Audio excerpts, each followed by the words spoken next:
Today I'm going to be showing you how to create this folded paper effect in Canva. So the first thing I need to do is grab an image. I am just going to go into my recently used and I'm going to grab this image here, which is a regular sized image. The key to this to make it easier would be to have an image with a center focal point and kind of stuff on the side versus a very busy image like what's the other one that I use? This one, this type of image is a little bit harder to line up because it's like busy all the way through. But you can do it. It's just going to take a little bit more work on lining them up. But once I have my image here, what I want to do next is head over to my apps. What you want to put in the search bar is what's called Skew Image.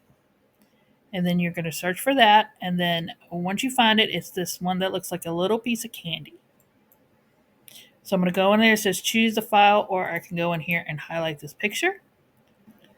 So the numbers I like to use are -6 for horizontal and 26 for the vertical. And that's going to be my first cue. So I'm going to add that to the design.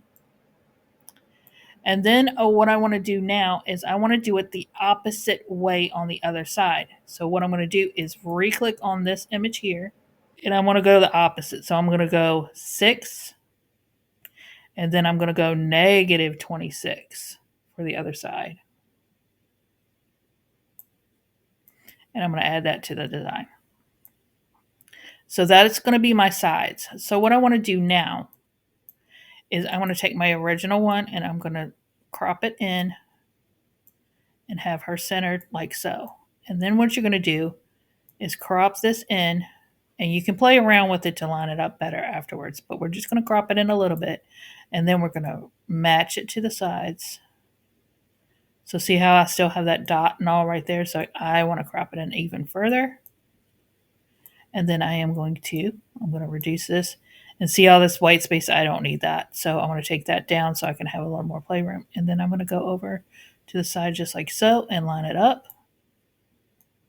Grab that corner and line it up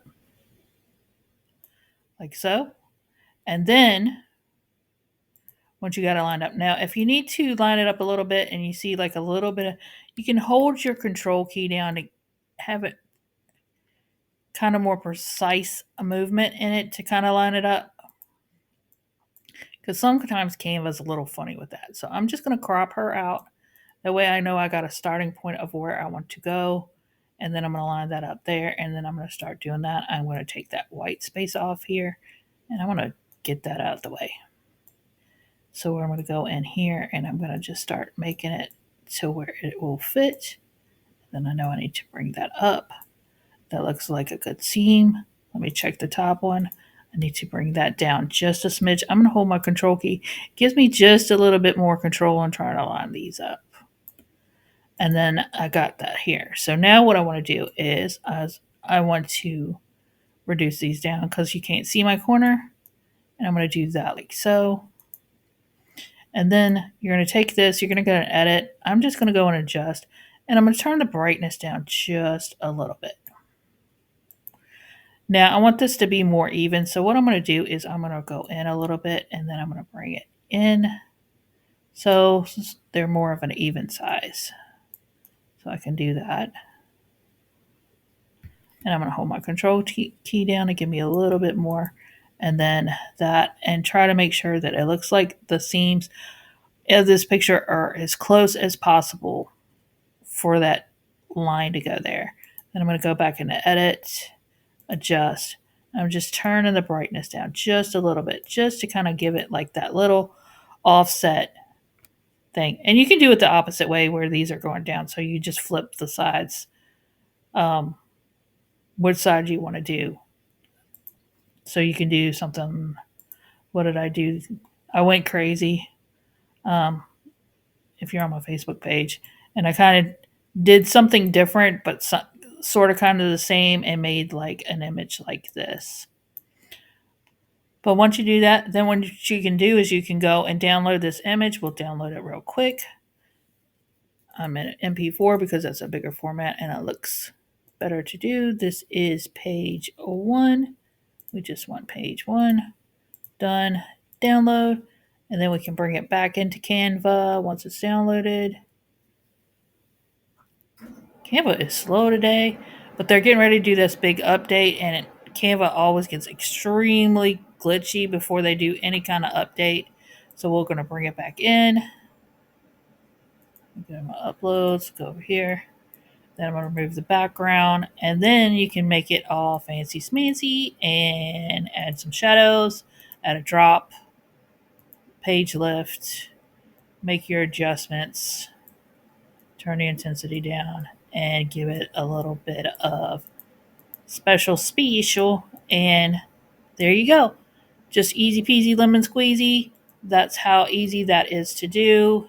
Nothing really hard about it. It's just a little bit about lining up and everything like that. But it's a really simple process.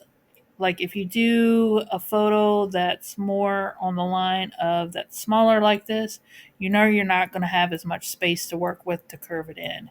If you use a bigger photo, you're going to have more workspace to work with than you would with a smaller one.